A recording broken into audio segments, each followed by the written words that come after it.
Kalau Ryzen AI 9365 di dalam laptop tipis dan enteng itu excellent, gimana dengan Ryzen AI 7350? Apakah performanya worth atau malah nanggung?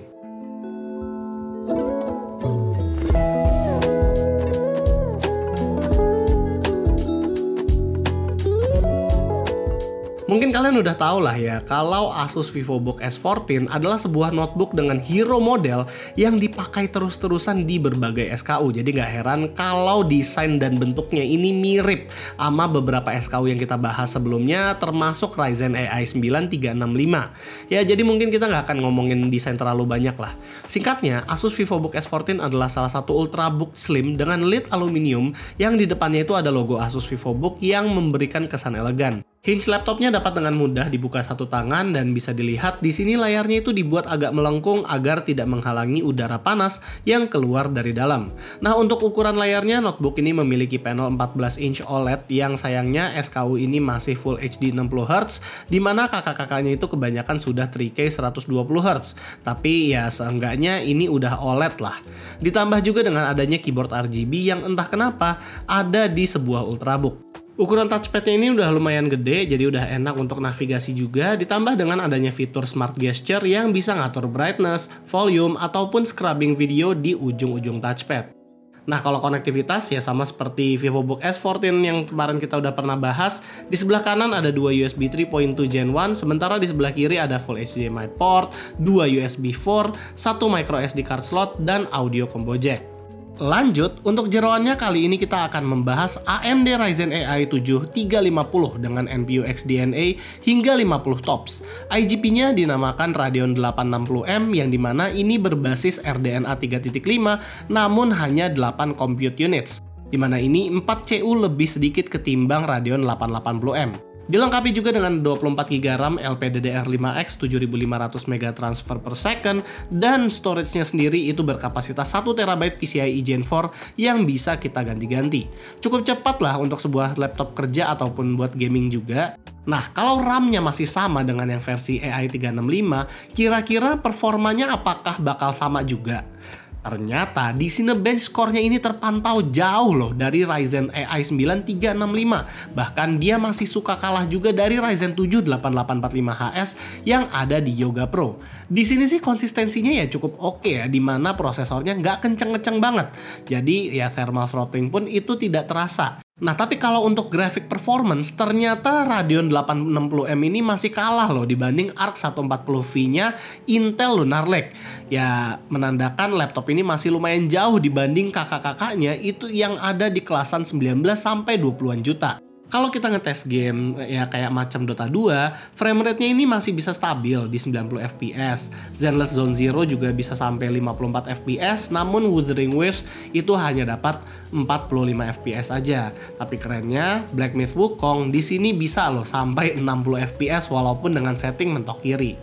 Buat software produktif macam Adobe Premiere Pro, render video 4K H265 itu terpaut cukup lama. Apalagi kalau kita bandingkan dengan laptop yang memakai Core Ultra 7 Lunar Lake ataupun Core Ultra 5 125H. Kemungkinan karena kompatibilitas Premiere Pro dengan Intel itu lebih baik ketimbang AMD. Hanya saja saat di blender dia itu malah lebih bersinar ketimbang laptop-laptop Intel yang memakai Lunar Lake. Buat pendinginan, laptop ini sampai memakai 2 fan dan 2 heat pipe buat cooler laptopnya. Dan karena Ryzen AI 7 juga bukanlah prosesor yang haus akan tenaga, suhunya itu hanya mentok di 86 derajat dan stabilnya di 78 sampai 80 derajat Celcius. Karena dia juga hanya makan power mentok di 50 watt aja, sisanya ya stabilnya itu di bawah 50. Suhu surface-nya juga adem banget, yang bisa sampai 40 derajat itu cuma daerah atasnya aja, dan bagian bawah itu benar-benar aman untuk tangan. Menggunakan laptop thin and light zaman sekarang yang CPU dan GPU powernya itu udah tinggi, seharusnya sih oke ya buat daily driver. Kalau kalian content creator pun sebenarnya udah bisa buat ngedit video berat di sini, atau kalian misalnya IT yang projectnya rumit juga masih bisa sih di-compile pakai laptop ini saking CPU powernya itu sekencang itu.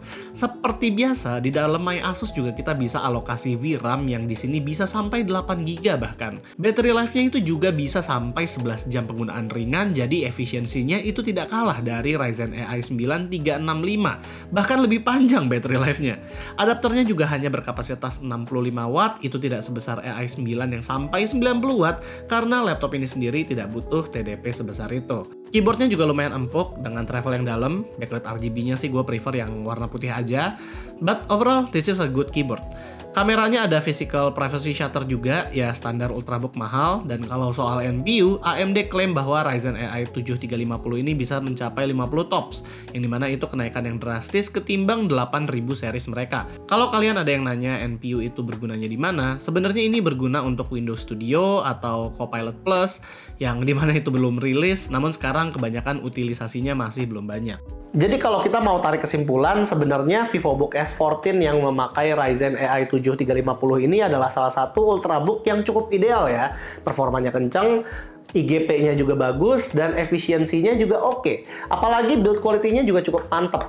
Nah, kalau misalnya kita lihat secara model, ini nggak terlalu jauh ya sama si Ryzen AI 9365, cuman yang OLED-nya itu masih yang Full HD 60Hz, dibanding yang kalau Ryzen AI 9 dia kan udah 3K 120Hz. Nah, ini membawa kita ke masalah yang pertama. Sebenarnya seberapa nanggung sih ini laptop harganya dibanding yang si Ryzen AI 9-nya? Kalau ini bedanya sekitar 4-5 jutaan, mungkin gue bilang kalau laptop ini worth it. Tapi kalau enggak, kayaknya agak nanggung gimana gitu ya. Di saat gue cari laptop ini di Tokopedia, gue tidak menemukan laptopnya sama sekali. Jadi, kalau kalian mau beli secara online, itu hanya bisa di Asus Exclusive Store-nya di harga 18,3 juta. Atau kalau kalian mau mencari secara offline, kemarin gue cari cuman di 2 mall, yaitu ITC Ambassador dan juga Pondok Indah Mall Jakarta Selatan.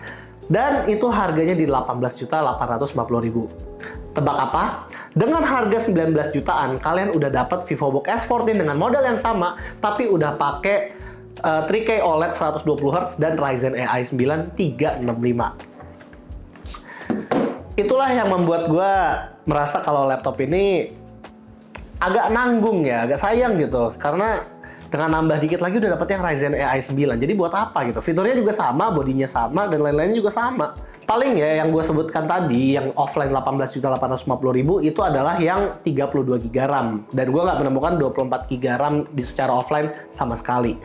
Palingan kalau kata gue mungkin agak nunggu sedikit ya laptop ini, kalau misalnya dia bisa turun ke harga mungkin kayak 15-16 juta, gue bisa bilang kalau ini worth it. Jadi paling itu aja sih sebenarnya video kita kali ini. Jangan lupa untuk kasih kita like, share, dan subscribe. Di sini gue Rizky, always stay safe and stay healthy.